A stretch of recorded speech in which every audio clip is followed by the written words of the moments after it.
Today's headlines. President Duterte orders the suspension of classes and government work as transport group Piston launches nationwide strike. Terrorist leaders Omar Maute and Isnilon Hapilon are confirmed dead in clashes with government troops in Marawi City. A suspect in the bombing of a night market in Davao City in 2016 surrenders. And a bakery cafe in Quezon City gives away free pandesal in celebration of World Food Day. Good day, I'm William Thio. Welcome to the PNA Newsroom.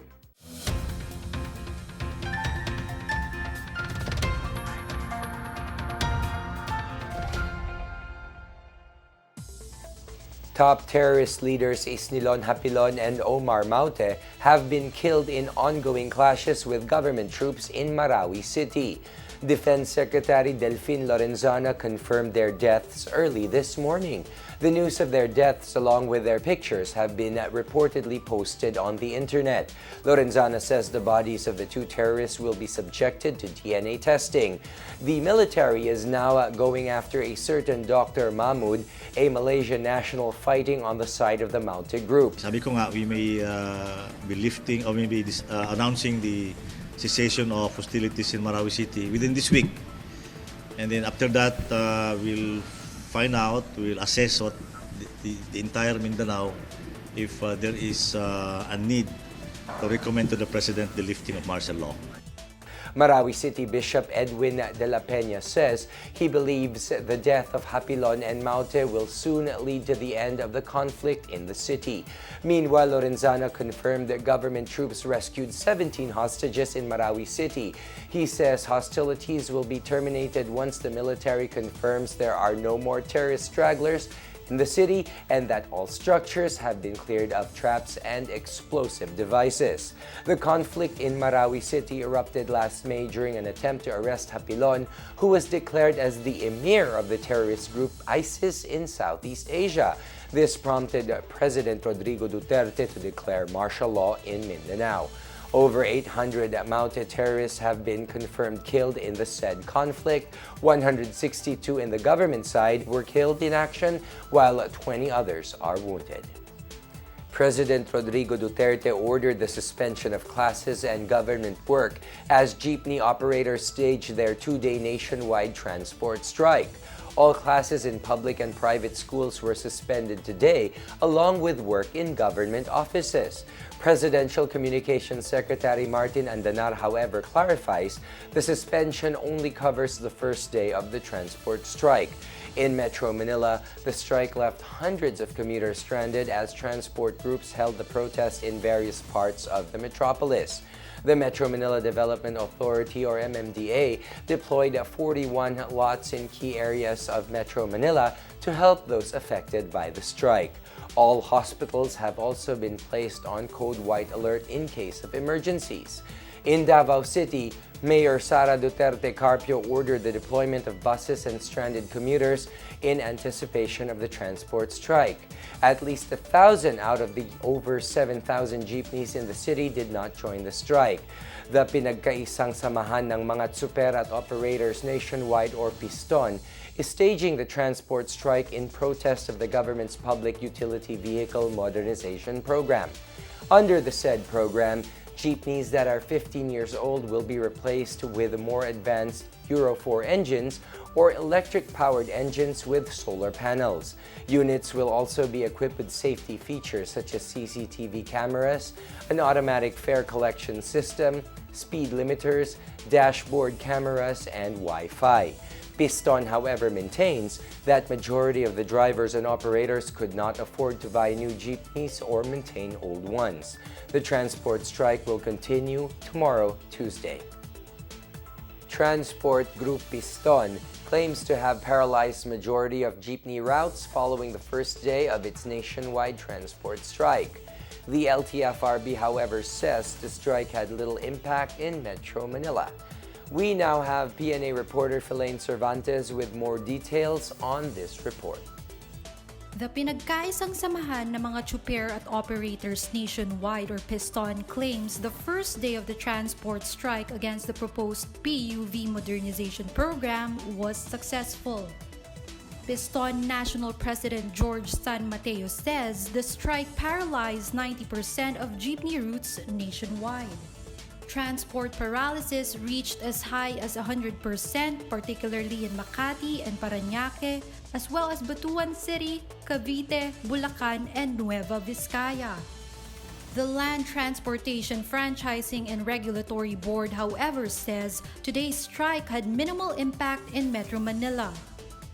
It says about 1,000 out of the estimated 10 million jeepney riders, or only less than 1%, were affected by the strike. The LTFRB may file charges against San Mateo following reports that jeepney drivers who didn't join the strike were harassed.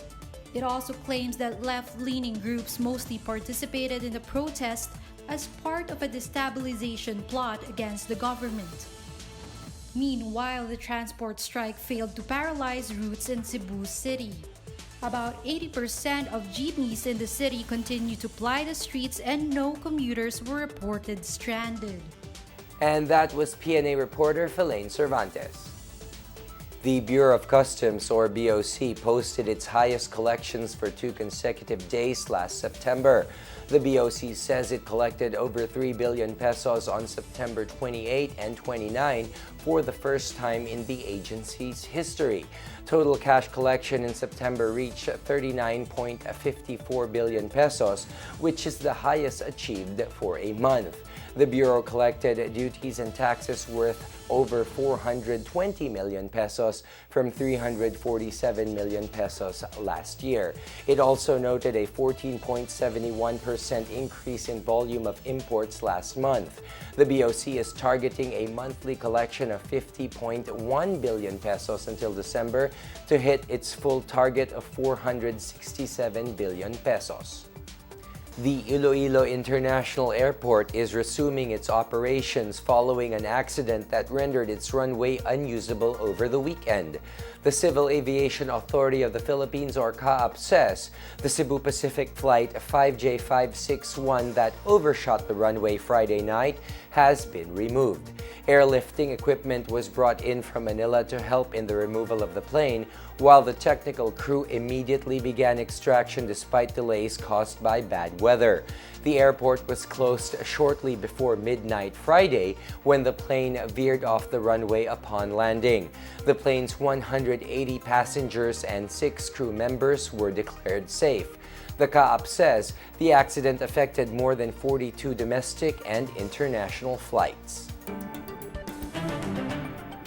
Businessmen from Ilocos Norte and Hawaii are convening to promote business opportunities here and abroad.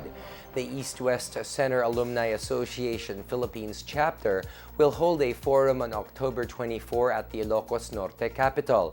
The group noted an increase in Ilocano retirees in the U.S. who return home and invest in real estate, while a number of Filipinos continue to aspire to migrate to the United States.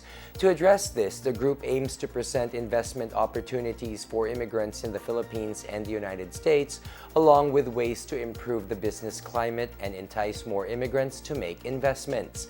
The forum will also review immigration rules and opportunities in the U.S. Based on a 2010 U.S. Census, Ilocanos make up 5% of the more than 342,000 Filipino immigrants in Hawaii. The Philippine economy is seen to grow rapidly along with other ASEAN nations.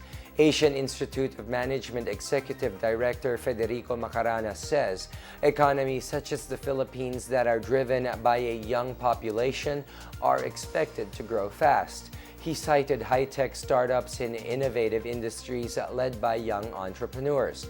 The Philippines is also banking on strong industries such as banking, communication, agriculture, medicine, nursing, and seafaring to help boost the ASEAN economy. Former Malaysian Prime Minister Mahathir bin Mohamad meanwhile urged ASEAN countries to combine forces and strengthen capabilities together. The ASEAN region is projected to rank as the world's 4th largest economy in the next 2 decades. The Federation of Philippine Industries calls for the testing of steel and cement to ensure the quality of products in the market. We have on the line our business reporter Chris Mundo with the details. Yes, William, the Federation of Philippine Industries has called on the Department of Trade and Industry to conduct shipment testing in the country aside from pre-shipment inspection for steel and cement to ensure standard and safety of the products. FPI Chairman Jesus Aranza said DTI should increase the number of testing facilities in the country that will conduct port of entry inspection. He added that other ASEAN countries have been practicing pre-shipment and port of entry inspections. Aranza noted that the business group is not against importers and trade facilitation, but FPI is more concerned in ensuring the quality of products being sold in the domestic market. Back to you, William. Up next, a bakery cafe celebrates World Food Day by giving away free pandesal. These and more when the PNA Newsroom returns.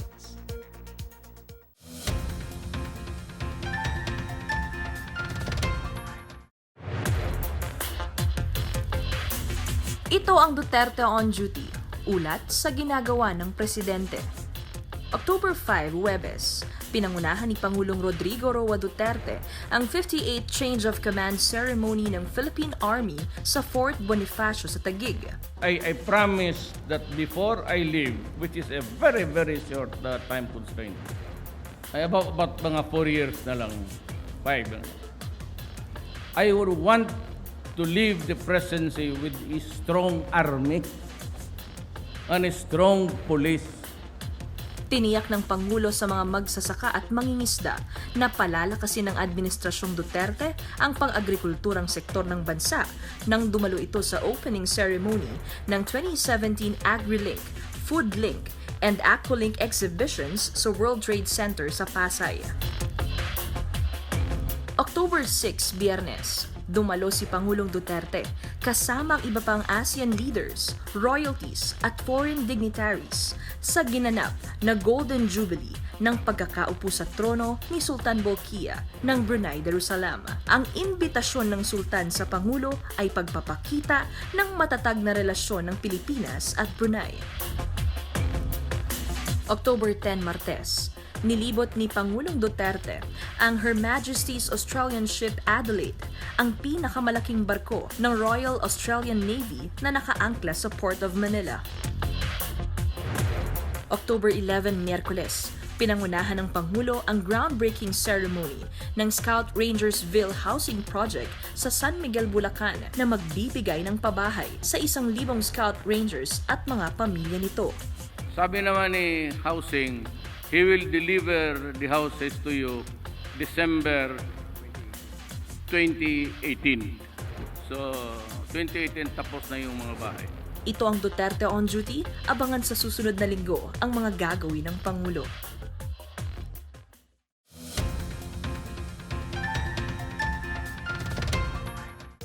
A suspect in the bombing of a night market in Davao City back in September 2016 has surrendered in Cotabato City. Muhammad Lalaog Chanicandiyil surrendered to Cotabato City Police Director Rolly Octavio. The Criminal Investigation and Detection Group is set to turn him over to authorities in Davao. At least 14 people died and more than 50 others were wounded in a bombing that hit the Davao night market along Roces Boulevard. Chanicandiyil was arrested along with 4 other suspects last year, but he was released after the court granted his wife's petition for writ of habeas corpus.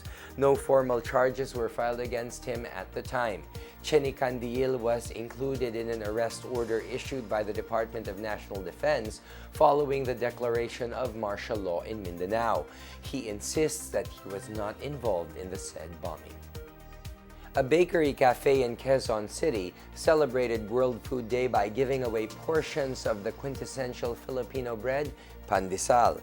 The Kamuning Bakery Cafe gave away about 50,000 pugon-baked pandesals along with canned sardines, noodles, and ham. The cafe's so-called World Pandesal Day has been a yearly activity that started on October 2, 2015. Owner Wilson Lee Flores says this is their way of giving back to their customers who patronized them for the past 78 years. The World Food Day is an event by the United Nations that aims to promote awareness and action for those who suffer from hunger, as well as to ensure food security and nutritious diets for all.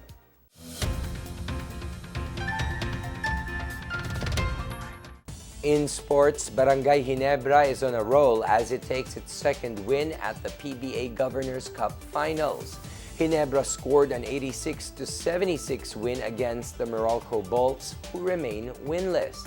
Justin Brownlee led Ginebra with 19 points, 13 rebounds, 7 assists, and 2 steals.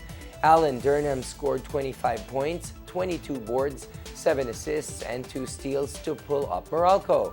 Meanwhile, Greg Slaughter from Barangay Ginebra was hailed as the best player of the conference. Slaughter received the recognition as he returns to the court after recuperating from an ACL injury. He gained enough votes from the media and the commissioner's office, garnering a total of 975 points.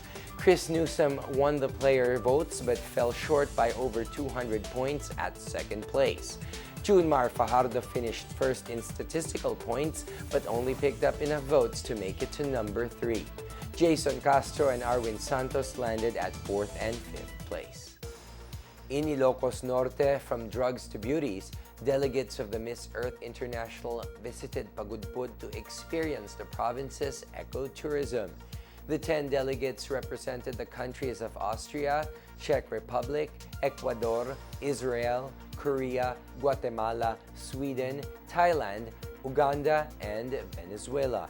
The management of Hana's Beach Resort and Hotel welcomed the 10 delegates. They were given a tour of Pagudpud's natural wonders and a chance to explore the resort's tourist amenities. The ladies expressed their admiration for Pagudpud's crystal clear ocean and green mountains. They also praised Filipinos for their hospitality, warmth, and friendship, as well as Filipino food. And that's your daily dose of the hottest news and the latest information that you need to know from the PNA Newsroom. I'm William Thio. Good day.